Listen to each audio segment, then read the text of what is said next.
adesso io vi mostro un filmato, dovete trovare le differenze, poi rientriamo in studio e le commentiamo con Raffaele Padrone. Ecco, vedete appunto queste a sinistra siamo negli Stati Uniti, a destra invece siamo in Italia. Guardate un attimo la scena che... eccole, una scena ovviamente si è conclusa nel migliore dei modi per la gente, che era stato insomma così, no? preso a pugni, mentre alla destra vedete insomma gli agenti della polizia di Stato che purtroppo insomma si trovano in grossissima difficoltà nel dover ammanettare addirittura due donne, non perché appunto c'è la disparità, perché insomma giustamente i mezzi che ha la polizia, soprattutto poi le leggi, tutto, sono da medioevo rispetto appunto agli Stati Uniti. Allora rientriamo in studio. Raffaele Padrone, vice segretario nazionale della FSP Polizia, ben ritrovato. Questo filmato alla luce anche insomma della sperimentazione dell'uso del taser, ma è possibile assistere a scene così diverse?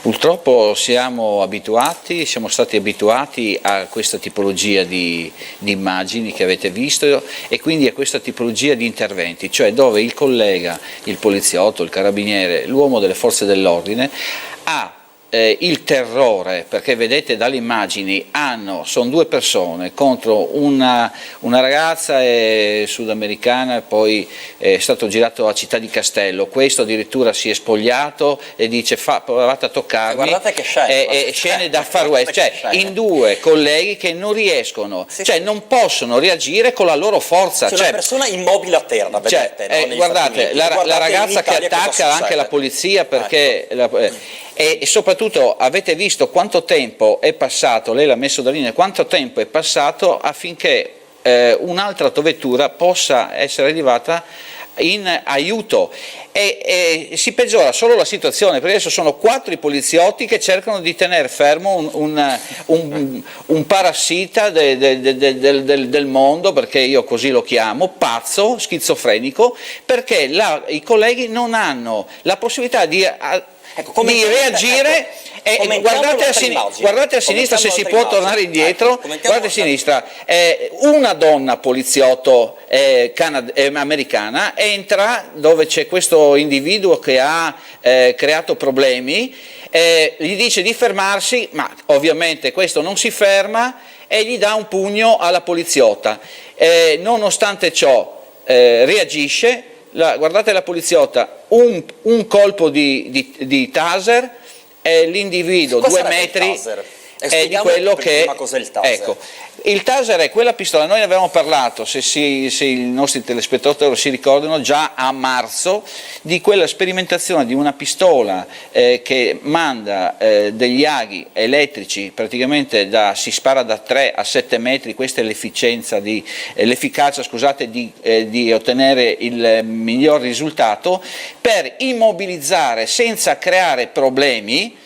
Va bene, come qualcuno sostiene, perché dal 2014 a oggi qualcuno ha detto sono morte 500 persone, perché in Italia abbiamo le associazioni tipo Amnesty International che già ha creato il problema nella sperimentazione partita a marzo, adesso risiamo, dopo il 10 giugno c'è stato a Genova c'è stato la morte di un ecuadoriano 21enne che aveva accoltellato 2 poliziotti che erano andati in abitazione chiamati dalla madre perché stava andando in escandescenza, ha coltellato 2 poliziotti, uno in fin di vita e uno lievemente ferito con un coltello che nascondeva nel letto.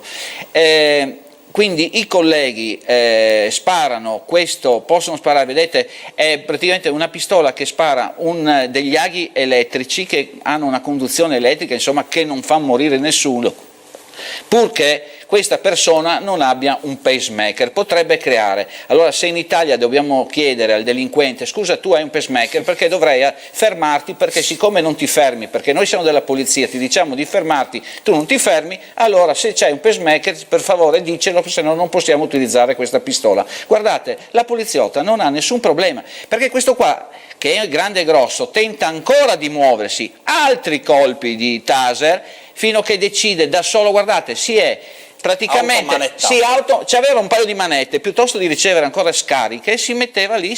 Ma sono dolorose queste scariche? Allora, praticamente hanno un effetto immobilizzante, deterrente soprattutto, perché anche il capo della polizia, lo stesso ministro dell'interno che ha voluto l'accelerazione di questa programmazione dopo il 10 giugno, quindi parliamo di giorni, immobilizza, praticamente rende inerte il muscolo dove viene colpito, quindi la persona cade per terra perché sulle gambe non si regge più, c'è praticamente un blocco muscolare e chiaramente con delle scariche elettriche, perché poi ci sono queste sceneggiate, guardate se poi qualcuno... Cioè, fanno ridere, perché guardate se qualcuno interviene in difesa della polizia, no, con i cellulari. Guardate l'amica, in questo caso, del soggetto che pensa bene di registrare e filmare le immagini e pronti a denunciare i poliziotti. Certo, questo è la... Allora, magari certo, perché poi in dibattimento... va a finire che il giudice dà ragione magari ma sicuramente. Allora, siccome noi non abbiamo gli operatori che possono intervenire con le telecamere in quel momento, ci pensano i disgraziati a fare queste cose.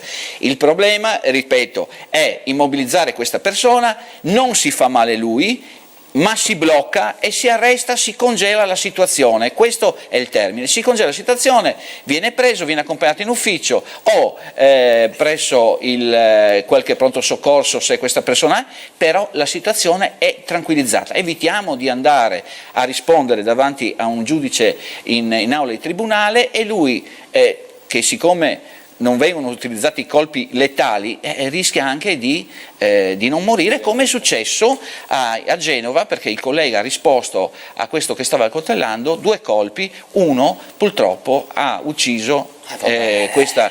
Era destino, dai. Era destino. Questo è, ripeto, è una cosa che, guardate, è già in uso in 107 paesi. Questa pistola è in uso in 107 paesi, tra cui il Kenya, cioè voglio dire, a parte quelli europei, gli Stati Uniti, in 107 europei. Siamo dovuti arrivare in Italia dopo 107 anni, perché ancora con qualcuno che ci dice ma se l'individuo cade si può rompere la testa, può farsi male. Cioè io non so se in Italia questo è permesso, bene, tanti auguri. Poteva pensarci prima, leviamoci la divisa, fate come volete per le strade, questo è il rispetto per la gente. Ci vediamo lunedì prossimo. Grazie a voi. Buon fine settimana Raffaele Padrone, vice segretario nazionale della FSP Polizia di Stato. Avete visto delle immagini che hanno dell'incredibile, no? È giusto anche poi trovare le differenze, una parte insomma la poliziotta americana che in 448 stende insomma il malvivente, dall'altra parte invece che i poliziotti italiani hanno la peggio nello scontro proprio così, no? Corpo a corpo contro dei malviventi e con il rischio di essere poi denunciati per eccesso di legittima difesa, per questo, per quello, per graffi, danni, botte, vabbè, questa è l'Italia, dai.